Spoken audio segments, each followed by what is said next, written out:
Last week we talked about how to generate images using Nano Banana. Now we will talk about how to convert this image to video using Nano Banana's brother, VEO 3. Let's start. So we have our photo generated by Nano Banana via LM Arena.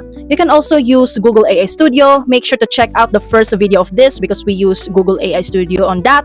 But for this video, we will use LM Arena since LM Arena has the best result. But don't get confused since Gemini's Nano Banana is inside LM Arena. So after that, if you have your photo, all you have to do is head to Google and search VEO. Click it. Once you're inside VEO Flow, click Project and choose Frames to Video. And make sure that is set to VEO 3 Fast or VEO 3 Quality. And upload your images that we make earlier and paste your prompt. Any prompt will do, but I use JSON prompt for this video. Then hit send, wait for a second, and here's your result. If you want more tutorials like this, comment AI tutorials below and make sure to subscribe to my channel for more.